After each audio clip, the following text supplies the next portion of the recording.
Aí, pessoal, estamos aqui de volta, né? Só que numa nova frente, uma nova aula, uma nova frente. Então, a gente na última aula fechou lá a frente A, certo? Apostila 2A, aula 8, que a gente falou a respeito da atmosfera, e agora a gente vai trabalhar com a frente B, certo? Bem, nessa frente B, gente, nessa aula de hoje, eu vou, na verdade, pegar metade da aula 5 e aula 6. Se você olhar no seu material, vai ver que a aula 5 é um pouco mais extensa, a aula 6 ela é mais curta, mas é continuidade uma da outra. Então fica, como vários outros assuntos dessa apostila, né, que eu já emendei várias aulas, ou tive que juntar várias aulas, porque um era sequência do outro, nós vamos fazer a mesma coisa aqui. Então vamos lá. Essa aula, gente, nós vamos estar trabalhando a questão de migração, tá? Na apostila de vocês está, se não me engano, movimentos horizontais, tá? Então, migração é o que nós vamos aqui trabalhar nessa aula. Então, o que é migração, gente? O resumo de migração que nós vamos trabalhar aqui é que são deslocamentos humanos, ou seja, são pessoas que vão sair de um centro de dispersão para um centro de atração, ou seja, elas voluntariamente ou não vão se movimentar de um ponto A para um ponto B, certo? E devido a diferentes causas ou condições ou necessidades, às vezes de forma voluntária, às vezes de forma involuntária, tá? Quais são as principais causas, tá? Com relação a forçar as pessoas a fazer essa movimentação, a fazer o processo de migração? Eu destaco aqui 4, né? Vamos dar uma olhada em cada um deles.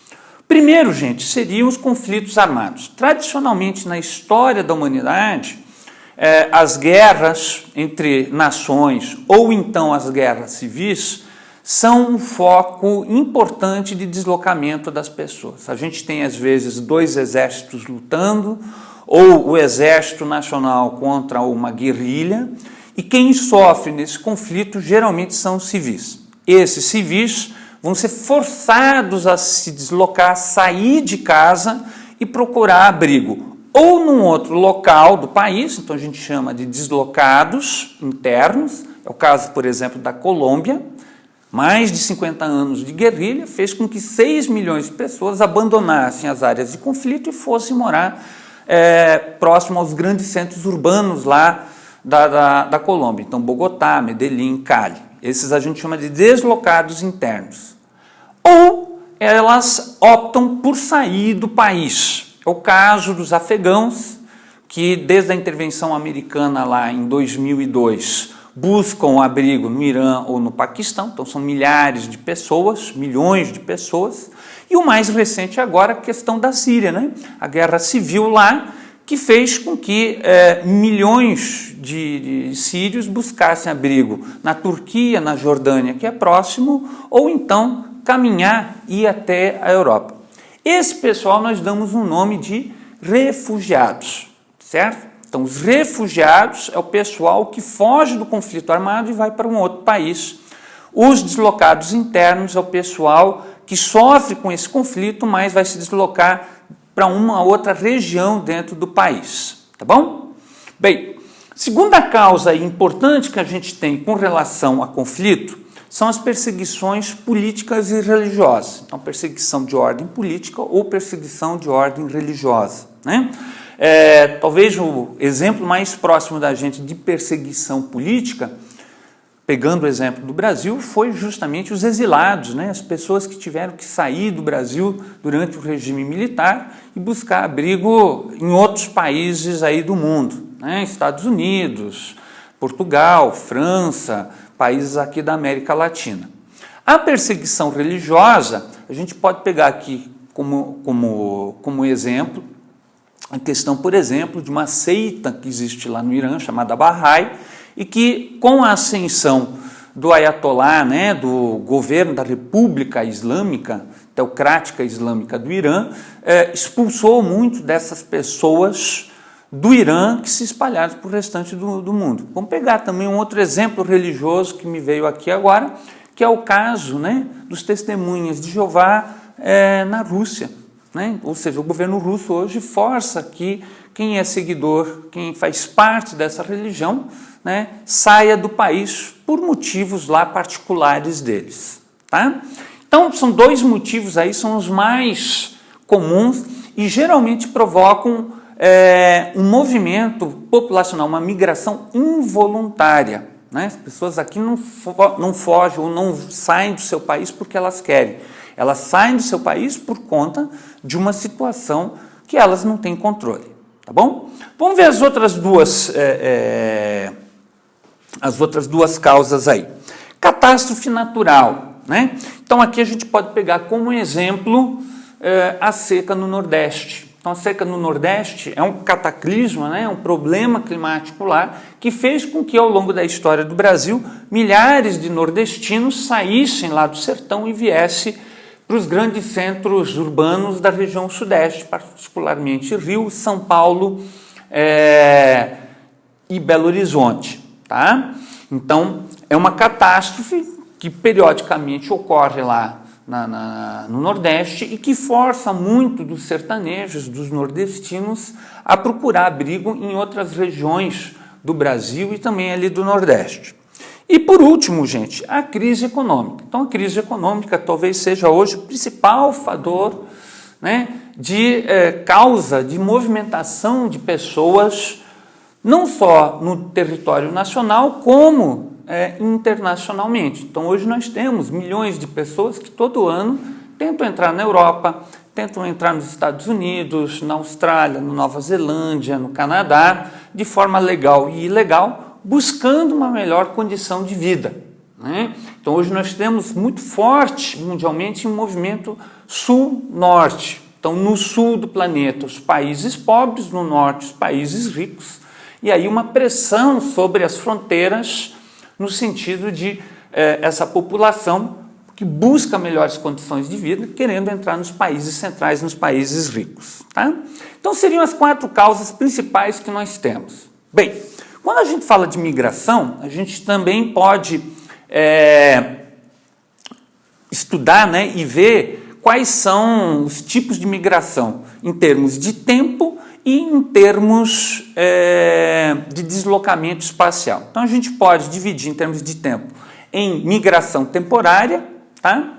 Ou permanente, ou seja, permanente a pessoa fixa a residência no novo lugar, temporária ela fica durante um período de tempo, pode ser 2 dias, pode ser 1 dia, pode ser 1 mês, 3 meses, 2 anos, mas ela volta geralmente ao seu local de origem, né? Na permanente não.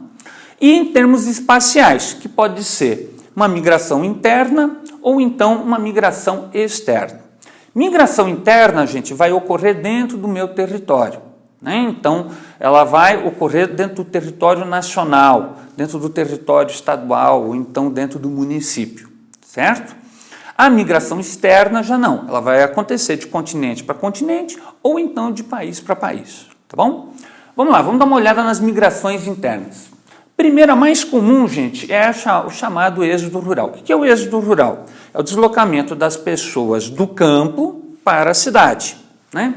No Brasil, esse movimento foi muito comum nas décadas de 50, 60, 70, até o início de 80 do século 20. Então, milhões de pessoas saíram do campo buscando melhores condições nas cidades, certo? O Brasil já não tem mais esse processo como no passado. Hoje a China, a Índia vivem esse processo de transferência de gente do campo para as cidades. Por isso que as cidades chinesas vêm crescendo de forma muito acelerada. Né? Vilarejos, às vezes, de 1.000, 5.000 habitantes, hoje se transformaram em cidades de 2 milhões de habitantes num curto período, porque eles vivem esse processo de êxodo rural.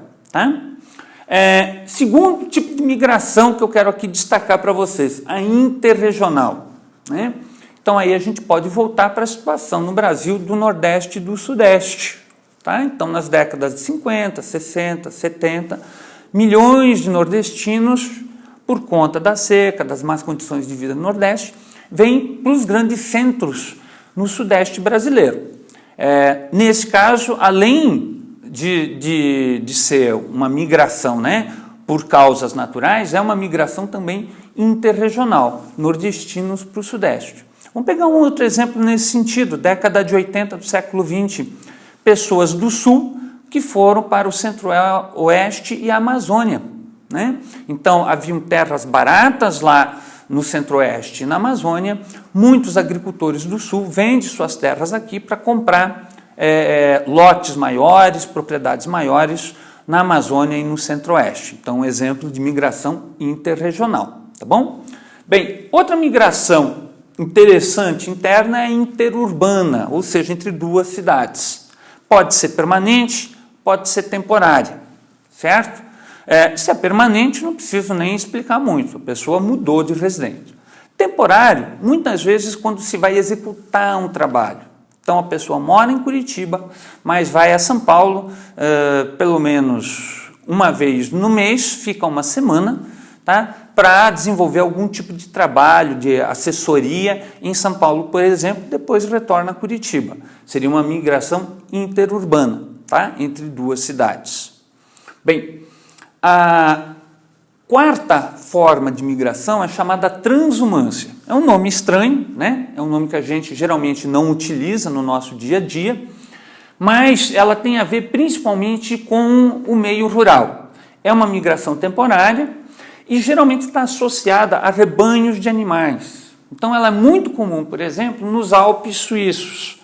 Durante o inverno, os criadores lá de gado, né?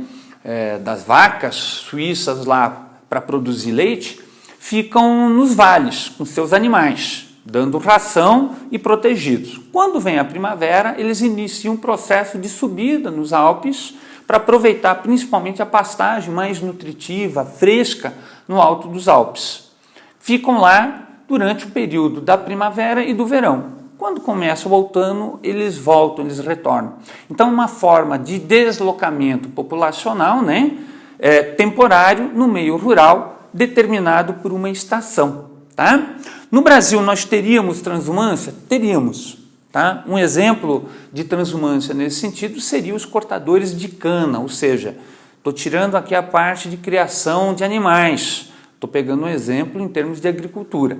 Então, você tem no Nordeste, segundo semestre, é o período mais seco, então os agricultores do sertão vão para o litoral fazer, né, o litoral nordestino, fazer o corte da cana. Ficam lá no litoral mais ou menos de agosto a novembro, fechou essa estação do corte de cana, retorna para os seus lares no sertão. A gente chama de transumância.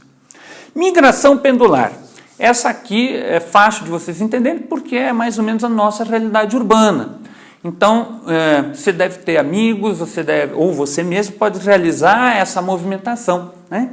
De você sair de uma cidade da região metropolitana de Curitiba, como Fazenda Rio Grande, vem para Curitiba durante o dia, permanece aqui até o final do dia e retorna novamente à Fazenda Rio Grande. A gente chama isso de migração pendular, é um pêndulo, né? Que vai e volta, certo? Ao longo da semana. No final de semana, essas pessoas tendem a ficar onde? Nessa sua cidade de origem, nessa cidade onde ele tem residência. Tá? Então, a gente chama isso de migração pendular. E, por último, uma nova forma de migração que é de retorno. Então, com a melhoria das condições de vida no Nordeste nos últimos anos, você tem tido muitos nordestinos fazendo esse retorno à sua região de origem. Então, sai de São Paulo e volta, então, para o sertão nordestino, volta lá para o Nordeste, porque ampliou a qualidade, né, de colocação de empregos, atividades econômicas que permitem com que esse migrante possa retornar ao seu local de origem. Mesma coisa aconteceu com brasileiros, por exemplo, que estavam no Japão e retornaram para o Brasil no período aí que nós tivemos de crescimento econômico, tá bom? Bem, essas aqui são todas as minhas migrações internas. Nós temos as migrações externas, tá, galera? Essas ocorrem entre dois países ou entre dois continentes. Marquei aqui para vocês, né, dois momentos de migrações externas importantes na história, certo? Século XIX e século XX. Então, a migração externa, gente, eu vou ter um ponto de emigração, então, da onde sai o meu contingente, e o ponto de imigração, aonde esse contingente chega. Então, no século XIX, que movimento nós tivemos? Da Europa para as Américas. Por que houve essa movimentação? Na Itália, como na Europa de forma geral, não havia trabalho para todo mundo, não havia terras para todo mundo, havia uma tensão social muito grande, um rápido crescimento populacional, e isso pressionou com que os governos europeus tivessem que tomar alguma ação nesse sentido. E naquele momento nós tínhamos grandes vazios demográficos, como no Brasil, extensas áreas não ocupadas. Então, essa população saiu da Europa e veio ao Brasil, aos Estados Unidos, ao Canadá, à Argentina, ocupar esses vazios demográficos e se fixar nesses países. Então, isso foi muito comum até 1930 do século XX. Tá? Depois das duas grandes guerras, a gente assiste um movimento no sentido contrário. Então, a gente tem, no caso do Brasil, brasileiros que voltam ou que vão para a Itália. Então, tem lá o passaporte do nono, da nona, né, do bisavô, consegue esse passaporte italiano, consegue essa cidadania europeia e vai fazer, então, um movimento contrário dos seus avós. Retorna à Itália por conta de condições econômicas melhores.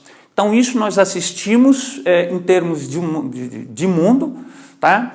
Com milhares de pessoas dos países pobres, dos países subdesenvolvidos, hoje buscando, né, entrar nos países desenvolvidos, certo? Então, são dois movimentos que a gente tem em termos externos, certo? Do século XIX e do século XX, e que são importantes de vocês aí complementarem com a leitura que vocês têm ali na apostila, tá bom? Pessoal, foi bom aí ter esse período com vocês. Um abraço, até o próximo encontro.